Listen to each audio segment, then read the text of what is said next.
Alright guys, I'm going to show you how to make this honeycomb washcloth using the all-in-one loom. Again, this is how it's going to look when you're all done. You got your nice ridges here. And if you look, what the honeycomb does is it kind of connects them a little bit. So I'm going to show you how to do this again on the all-in-one loom. And just to give you a heads up, this washcloth will measure about 8 inches by about 6 inches, but you can easily adjust it as I will mention in the video. So I hope you guys like this, and let's get to making this washcloth. To make this washcloth, you're going to want your all-in-one loom. Now it's a little too long to actually put in the full screen for me at this time, but I wanted to say what you're going to do is normally your all-in-one loom might come together with having these pegs on the sides. On this side right here. What you're going to need to do is remove these, which typically you should when you buy an all-in-one loom, it should come with these other bolts that are longer that go with these, and then I'll also have these shorter bolts that we're using in this little space right here. So what you need to do is to take apart your all-in-one loom and set it up as you see here, where your spacer, excuse me if I can turn this right, is positioned like this in order to have the space between here be smaller. As you flip this into different positions, that will mean the pegs will be further apart. So again, you want it rigged up like this, taking your wing nut off, removing the bolt of the ones from before, and removing these pegs if you have, those sliders if you have them off, and positioning the extra spacer that you have as you see here. I just wanted to show that because that's what I like about the all-in-one loom is you can position it differently. Now I'm going to move this stuff out of the way. You're also going to want, if you don't have already, a row counter. I like this one. It's actually for like sports. I think I mentioned that before. I found it on Amazon. I like it because it's easy to just kind of push down and click, and then you can just reset it by turning the dial. And of course you have this thing that you could even put a piece of string through and hang it. So you're going to want a row counter. Now I'm going to only be using cotton yarn, 1 strand of cotton yarn for this project. However, if you have any kind of like scrubby yarn, you can go ahead and try to use that as well, but because I'm doing the honeycomb stitch, it may be hard. I didn't want to add this to it because it may be harder for you to see what I'm doing. But in person, if you want to try a little swatch using a scrubby yarn mixed with a cotton yarn, go ahead and try that. So now, again, I have my loom set up the way I want. Now when I start, I'm going to try to over here, I actually need to come in a little bit. So I'm not starting on this very first peg.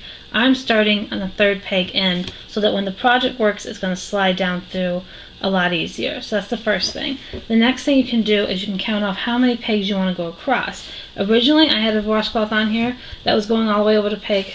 Between the starting peg and the ending peg was going to be 24, but I realized it's a little too big. So I'm going to actually move mine over a little bit. And that's what's good. If you do a little sample up, you'll get an idea how wide you want your washcloth to be. So again, if you want a smaller washcloth, move it in. If you want a larger cloth, go ahead and move it out. So I'm going to position this and I'll be right back. So like I said, I'm starting on the 3rd peg in. Again, if you look this way, the project will fall in where it should. So you're going to count 3 over, and if you need to, drop a stitch marker. Now I counted 20 over and I dropped another stitch marker. Once I actually cast on, I don't need this on here anymore. This is just so that as I'm casting on the first row and that, I know where to stop. So, and we're going to be using it as a double rake, obviously both sides at once. So I've got my cotton yarn here, and I'm just going to do a simple cast on. We don't need the row counter right now. That's going to be for when we get into the actual stitch. So I'm going to do my normal slip knot.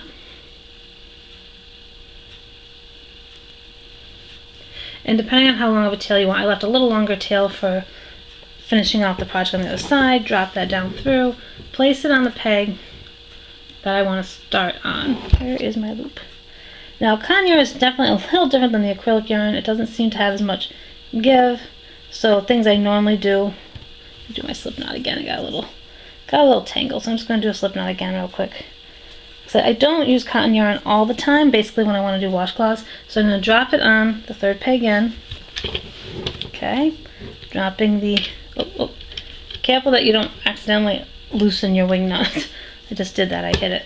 Now again, it's going to be however you want to hold it. I'm keeping the wing nut away from me, but some people may choose to have it turned around. So when you're ready to cast on, okay, give it a little snug, but not too tight. We're just going to simply wrap the pegs. What I like about this yarn is it is variegated, so it'll kind of make different colors through it. Obviously you can do a solid color. And again, I'm just doing on my foundation row here, and making sure I'm not missing any, and I'm working my way over till I see the next stitch marker. Keep it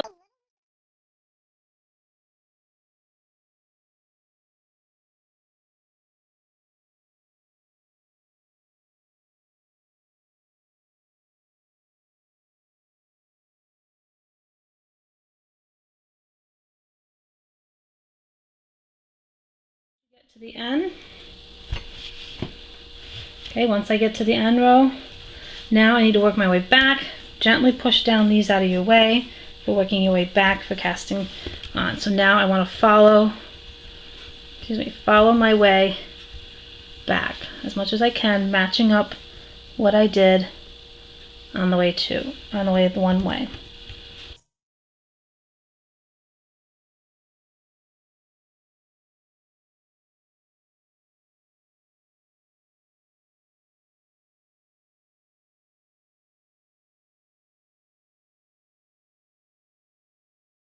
Letting the yarn kind of work through my fingers. If you notice it come off, just kind of go back and hold where one is, and then do it again. Don't let the whole thing unwind if you can help it. And then once you get to your starting point again, kind of wrap around and hold it off to the side, and then go ahead and knit over this one. Give your little working tailor a tug, go to the opposite side, knit over that one.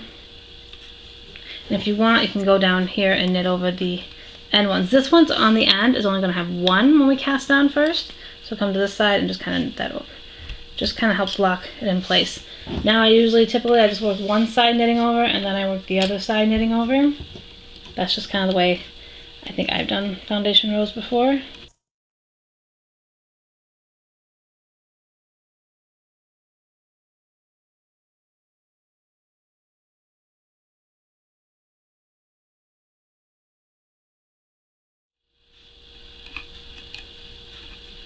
Okay, once we get the one side done, come back to the top and work your way down the other side. Careful not to accidentally pull off more loops than you need to. Make sure you grab the one that's at the bottom.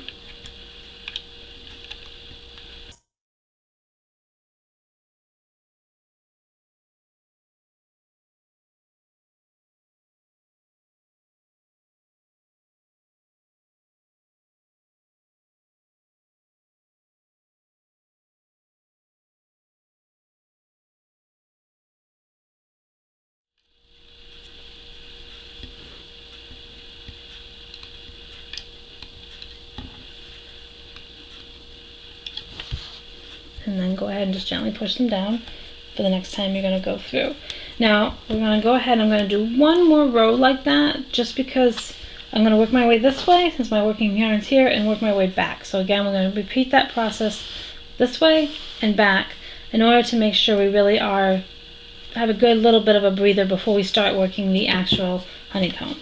So again, just go ahead and keep an eye on your thing here, making sure it's not turning. Keep an eye on your wing nuts, making sure they didn't somehow come a little loose. You want them to not suddenly be working their way off the loom. Okay, so again, we're going to do the same thing. We're going to try to follow our pattern that we did before. As you can see, you can see where the yarn was before. We're going to follow. I just usually like to do, sometimes when I do certain projects, I like to do a couple extra starting rows. We're just walking it down the loom.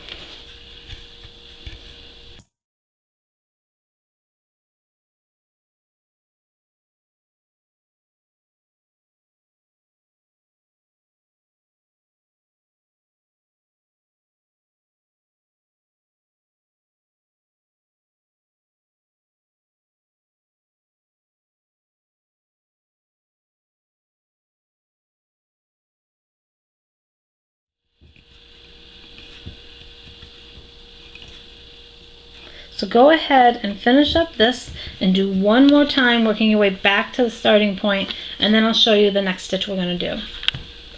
Okay, now what we're going to do with our yarn is we're going to do the start of the honeycomb stitch, and this is where if you have your little row counter, it'll come in handy in case you forget where you left off.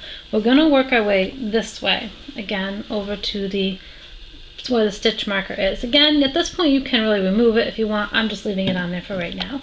I'll probably remove it in a second. But to do the honeycomb stitch, you're going to do so many times going one way, following the same pattern you do, and then so many times going the opposite way, following a slightly different pattern. So what I'm going to do is I'm going to take my working yarn, I'm going to go up to this peg, I'm going to wrap, make sure I'm wrapping it the right way. Yeah, wrap it this way, go the next peg, wrap that way, but come down to this one, wrap it, wrap the next one, go up on this side, wrap over, wrap down, wrap around, go up, wrap around, come down, wrap around, go up. As you see, get a nice little rhythm going. Now with yarn, this yarn is a little tricky. You really want to keep track of how you're doing it. Okay, and I'm working my way over.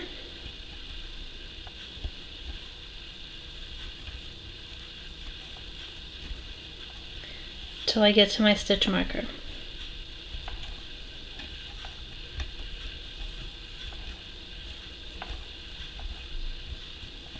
So it's wrapping 2 up, 2 down. When you get to the last part here, just kind of wrap that one around. Carefully hold on to it. You don't want to lose your yarn where you're going to have to rewrap again. And then go ahead and knit this one over to lock it in place.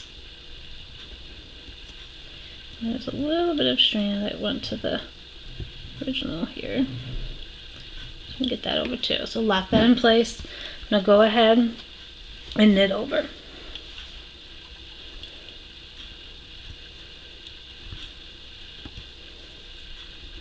I typically knit one side then the other.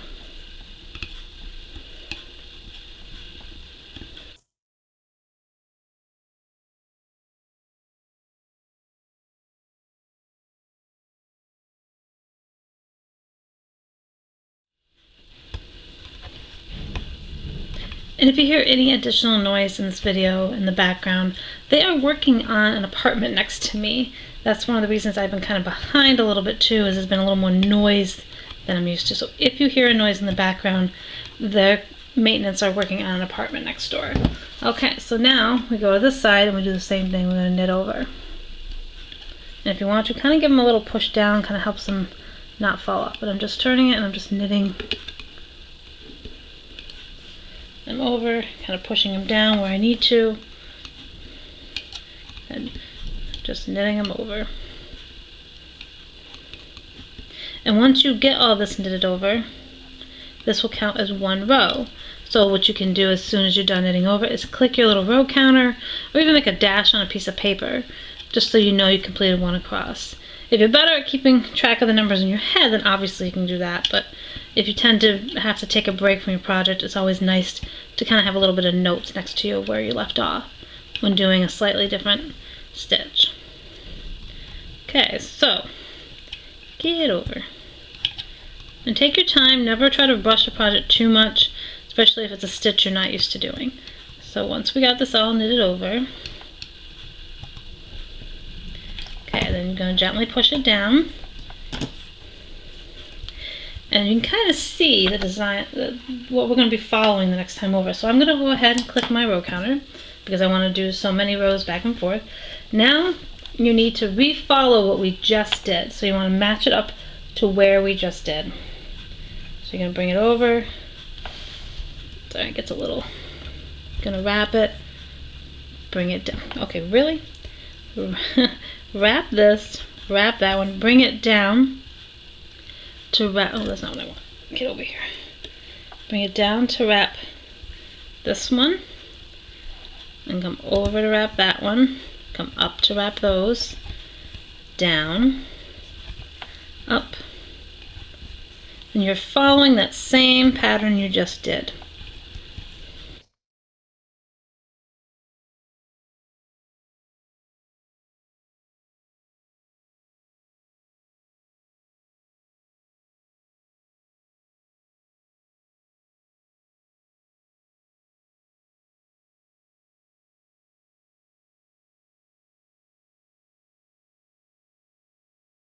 Up, the top two, down to the bottom two, up to the top two, down to the bottom two. You're just following until you get back to the beginning, and then kind of hold that off to the side, and then go ahead and knit it over.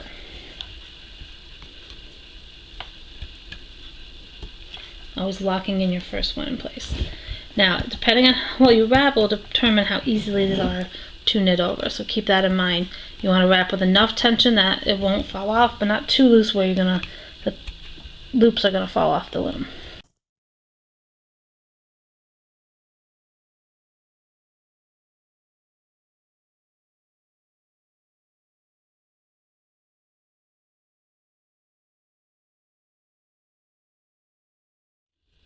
Okay, and then go ahead and knit the other side.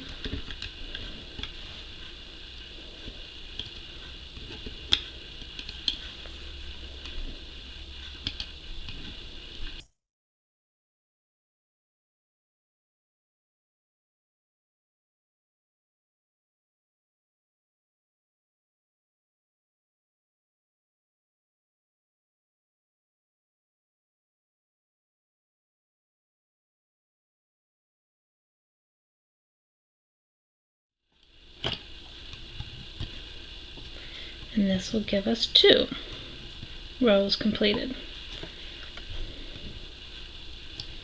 Okay, go ahead and push them down out of your way. And go ahead and click your row counter if you need to show that you've done 2 times. Okay. Alright, now you're going to continue that process. So we've done 2 rows, we're going to do 3, 4, 5, and then 6. So you're going to want 6 rows, so you start back here, and then we'll do how we got to flip it to do the other side. So go ahead and continue doing 4 more rows this way, following that same pattern, and then we'll come back and we'll show you how you kind of reverse it. Okay, after we did our 6 rows, and we're back at our starting point over here, we're going to go ahead, and you're not going to quite see it come through yet. You won't see the full effect until we do the next 6 rows. But what I like to do when a product starts to come through a loom like this is I like to try to bind off these stitches kind of early, just so that way, 1, I don't forget, and 2, basically so I don't forget. So you're going to want a crochet hook. This is probably a little bigger crochet hook than I'm going to need. It's just the closest one I could find. We've got our working tail over here. We're going to leave that over there. So we're going to bind off these stitches before we do the next step. So we're going to go ahead and we're just going to place one of these loops on our crochet hook. I'll try to see if I can zoom in here so you can see a little better. And then we're just going to kind of place the next one on and bring the back over the front. Okay, that didn't go like I wanted to get on here. And I'm going to place the next stitch on, bring the back over the front, kind of rotate our way across, picking up our stitches as best we can, and kind of alternating between what's kind of down here and what's up here. So like I'm going to the bottom, bring that through, look for the next stitch that might be on the bottom, and I'm just kind of gently working the top and the bottom. I may have missed one, but just take your time. Again, we're just kind of rotating what I'm doing, and then we're looking for the next stitch.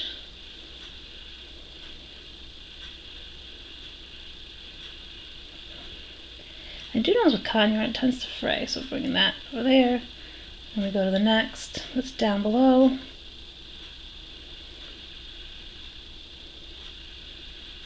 Back over the front, and we're going to the next, which is on top right here. Back over the front, got one down here. You're just kind of working your way across the bottom, alternating the loops. As you can see, it's giving us a little nicer edge.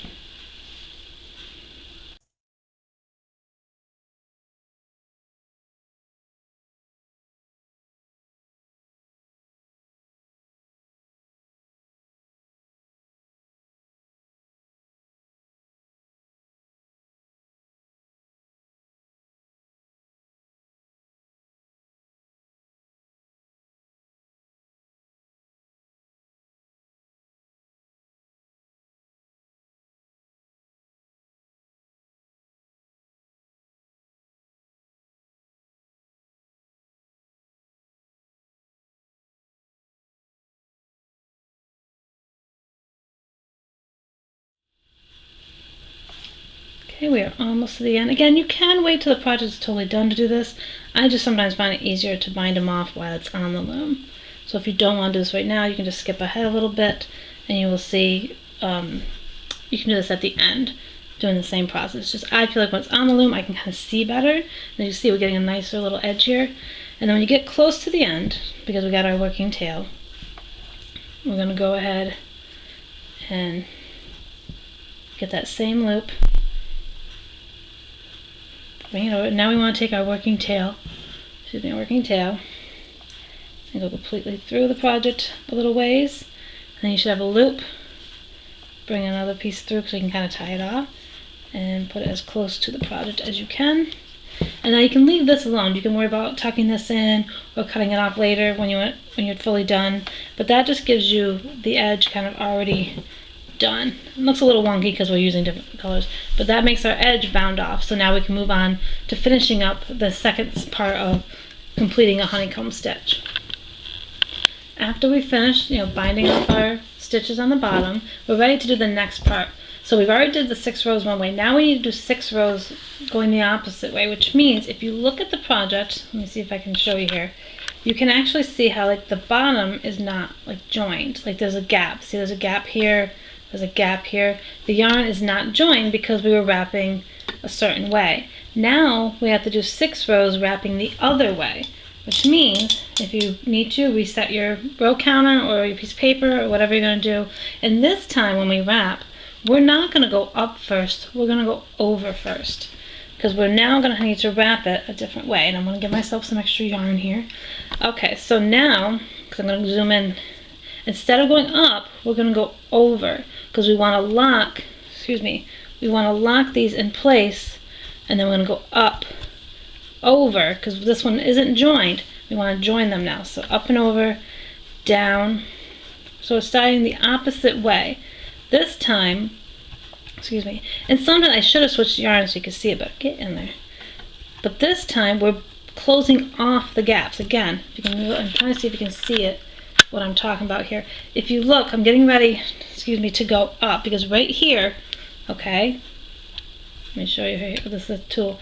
There is no yarn connecting these 2 pegs because of the way we did it for the 6 rows before. So now we need to get those things, those spots filled in basically. So now you're going to do 6 rows going the opposite way, so working your way to closing off those gaps. Now each time you do this, it's a little tricky. You really got to pay attention and make sure you're wrapping the right way, because once you do 6 rows this way, you're going to go back and wrap the 6 rows the other way. Okay, so we're wrapping now to fill in those gaps, but once we do 6 rows this way, it's going to be we have to go back wrapping the other way. And you'll kind of be able to tell because this will move its way down, you'll be able to kind of know which way you should go. And if you're remembering, okay, 6 rows I wrapped this way first, now I'm going to wrap this way, so now we're stopping, we're stopping at our top peg. Let me zoom out here now that I showed you some of that. And we're going to take and knit this over so that it locks this in place a little easier for us. Being very careful not to let the loop slide off, and then come over here and we'll knit this one over just for safekeeping. And just like before, we're going to knit off one side, then knit off the other. This time we're going to knit off on this side first. And I usually like to hold my thumb by the peg because sometimes these loops will want to slip off. And if I have my thumb there, it will keep me from losing the loop that's on there fully. I might be able to catch it before it would slide off the part of the peg.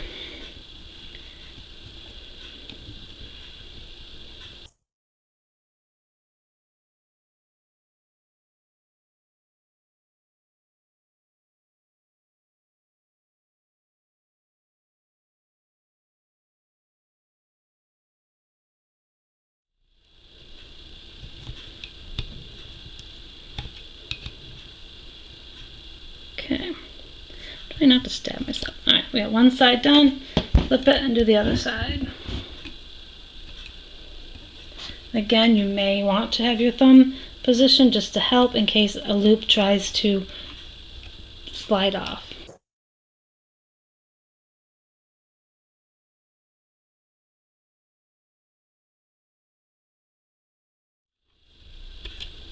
Okay, so once you get the one row done, go ahead and kind of push these down so you have room to rewrap us in a second.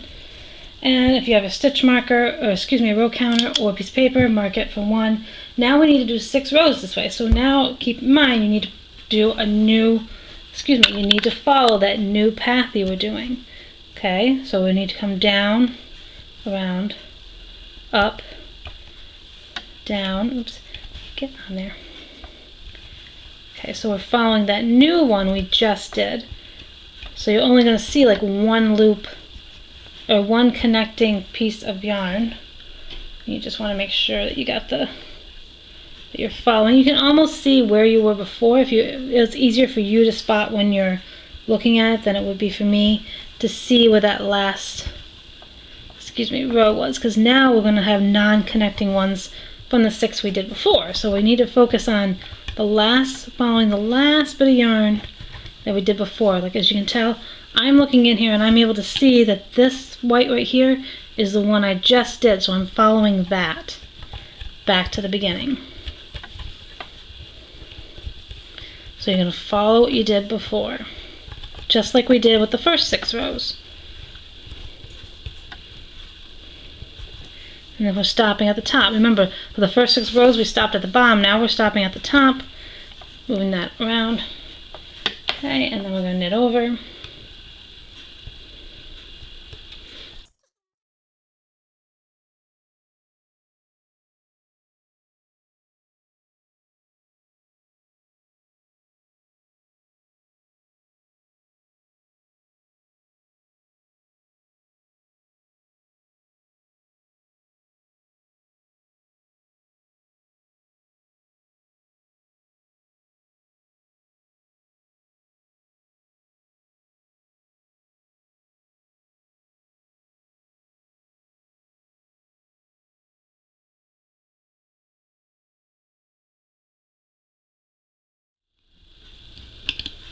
Okay, and now the other side.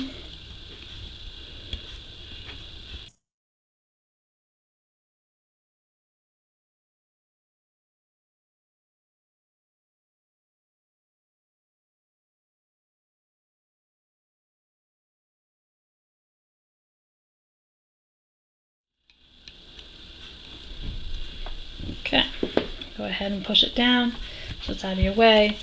Alright, so now again, we've done 2 rows going in the new direction. Oh, I missed a loop. Get there. Okay, go back and just quickly check and make sure you didn't forget any loops like I did. Alright, now we're going to follow this again for 4 more rows. So again, you're going to do row number 3, row number 4, row number 5, and row number 6 to get back to your start point. And then I'll explain what you're going to do for the next little part. Okay guys, after you finish those rows, you're getting ready to do this process as a set, I call it. In order to do the full honeycomb, you do 6 one way, 6 the other, and I count that as one set. So for the next part, you're going to go back to doing 6 the other way, the way we did it the first time. And the way you're going to be able to determine each time to make sure you're doing it the right way is you're looking for the spots where the yarn isn't connecting. So of course, because it's not connecting here and we see it connected there from last time, that means we would go over and start the process of going around and down in order to close off those empty spaces. So I kind of did this little visual this way. So again, you're going to go back to doing 6 where you're going to go across first and then do your down and over until you get to the end of the row. Then when you're done with that, go ahead and do 6 the other way, where this time you're going to be coming down, instead of going over and doing it. So I hope this kind of visually shows. And I'm counting going 6 the one way and 6 the other way as one set. And we're going to need to do a total of, this many sets in order to get to the next part of the project where we will be getting closer to binding it off. So go ahead and do that, and I'll see you back here when you're done.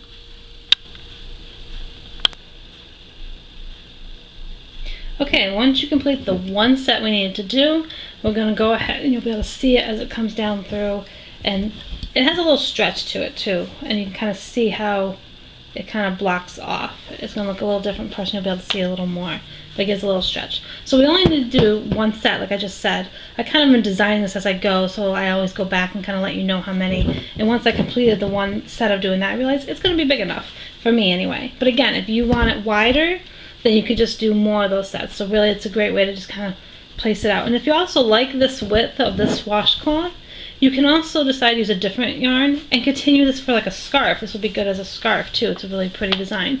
So now what we want to do is we kind of want the ending to mimic the beginning as much as we can. So we're going to do 3 rows following what we did when we did the beginning of, casting on. So we're going to do that 3 times. So if you remember, we're going to take our yarn that's coming down here, we're going to come back up here, wrap it, come to the next, wrap it, and just kind of work our way over to the end, just working it like this.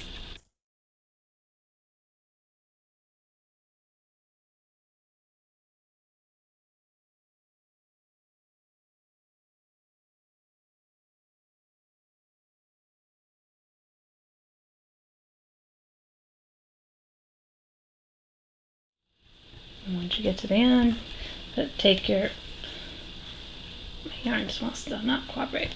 Okay, knit this over to help lock it in place. Get all the strands, and then I usually like to knit the one across mid over. Now go ahead and knit this over.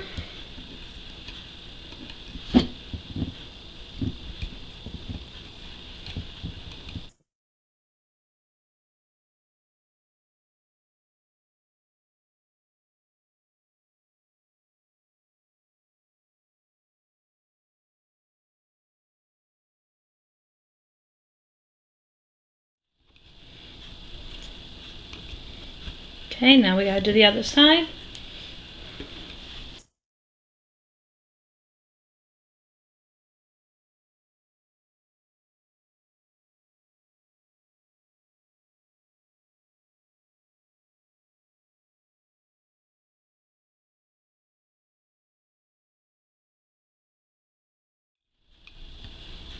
Okay, so when you get that done, you need to do this 2 more rows. So push this down. And remember, you're going to follow the new pattern that we've created. So when you're looking at it here, go down and wrap, come back up.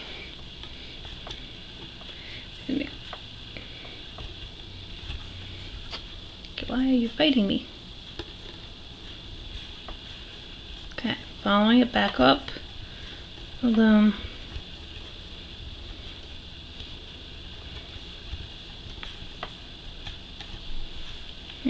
I'm not coming on.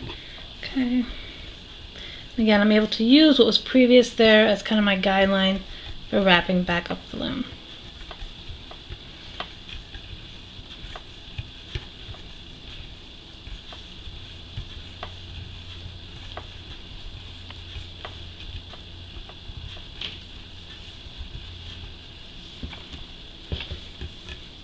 Okay.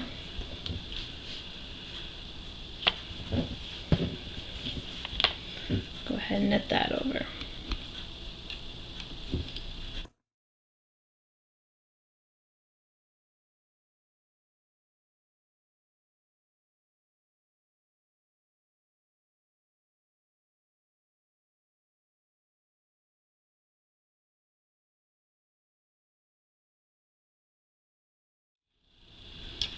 Okay, push that down. Now go ahead and do that 1 more time, and then we'll be ready to take this off the loom. After you get your 3 rows done, we need to bind off these stitches. We have our working yarn over here, but we're going to be starting with the opposite side. So the thing I'm going to do is I'm going to turn this so it's facing the camera. Hopefully I can do this right. And my working tail is actually at the other end. I'll worry about cutting this when I need to. We're working at the opposite end that doesn't have the working tail. You also need a crochet hook. We're going to take a loop off the peg, very gently, if this will cooperate. Okay, take a loop off a peg, place it on our crochet hook. We need another loop off the opposite side. Put it on our crochet hook, so we got 2. Now we want to go over and we want to get a 3rd one from this side. Place it on our crochet hook. Now since we have 3 on here, as you can see, we're going to take the first loop through the second loop only first.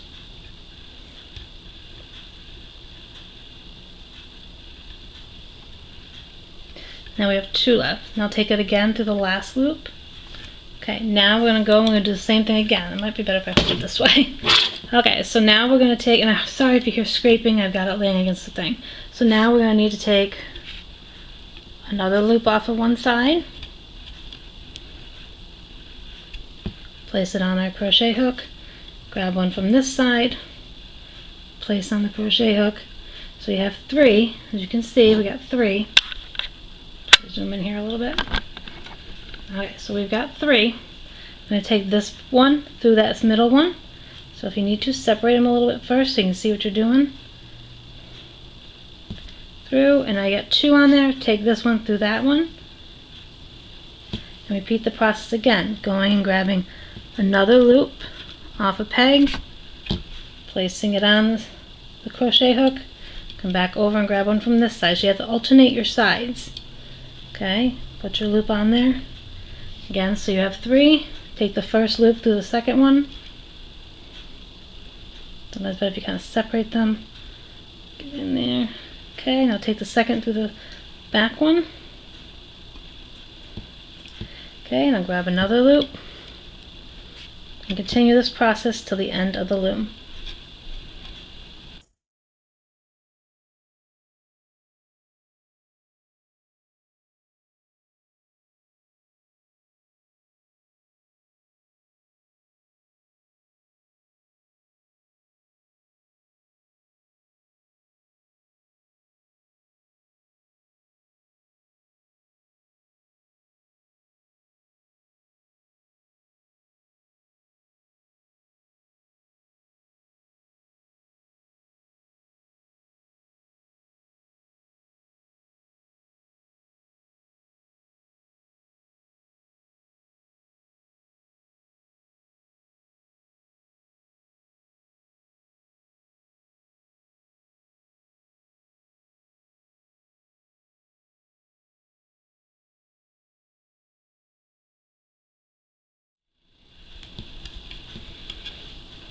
Okay, I'm going to continue this to the end because I'm going to run out of space here to record. And once I get closer to the end, I'll come back and we'll do the actual finishing touches. So keep doing this and I'll be right back when we get to the end.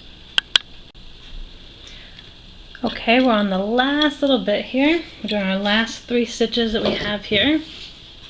So I'm going to put on the one from over here. Take this one over here. Be very careful because this one might want to pop off when you're not ready for it to pop off. Okay, so we're doing the same thing. We got our 3. Pull it through the, oops. Oh, will you get back there? Alright, so here we go. I'm going to pull the first through the second loop and pull them all through the third. Okay, and we got this last stitch on here. Just go ahead and put it on there. Then take the back over the front. Now we need to cut our working tail, and of course I have no scissors. Hang on a second. The working tail we have here, you want to leave a little bit of space. Okay, so we're going to give about 4 or 5 inches. Always better to give too many inches, 5 to 6, whatever you feel. Pull this completely through the loom, move that aside, and now we have our last little bit here. And go ahead and pull that through a little ways, then take and go through again, and then bring this down and tighten it close to the actual project. Okay, so we've got our nice little honeycomb washcloth, and if you need to, I tend to put more than one in there because that's just the way I am. And you can choose whether you want to, come on. You can choose whether you want to crochet. Okay, that's not really the way it's supposed to look. It just didn't tighten the way I wanted it to. Oh goodness, one of those days. Okay, so you can, excuse me, this is our bind off, so it's kind of got a little bit of the same give as our cast on does. And again, you can take and weave in these ends with your crochet hook, or you can trim them and weave it in, as long as you make sure that it's tight enough that it's not going to come unbound. If you get concerned, you can always kind of go into a stitch and kind of bring it in. It really does not bite me this much usually. Okay, you can bring it in that way if you want, and then kind of just do another little kind of knot into a different part of the project if you're not sure if it's going to stay bound. And then you can trim the excess, and you can go ahead and like hide it in the project if you want to, though it may pop out later when you're actually using it as a washcloth. Again, I'm just going to hide the end into the project. Okay, so there is our honeycomb washcloth. And to give you an idea about measurements, so you would know roughly, okay, we've got roughly about 8 inches across, and if we turn it, we've got about 6 inches wide. So it's a little odd shaped one, which I like. I mean, you can see my hand's going to fit right on it. It's going to give me my washcloth. It has a little give to it, and it just makes a nice cute little project. Oh, and don't forget about your beginning tail. Weave that in as well and trim that as well. But again, there is our little honeycomb washcloth. I hope you like it, and have a great day, everyone. And don't forget to give this video a thumbs up if you can't wait to see my next video.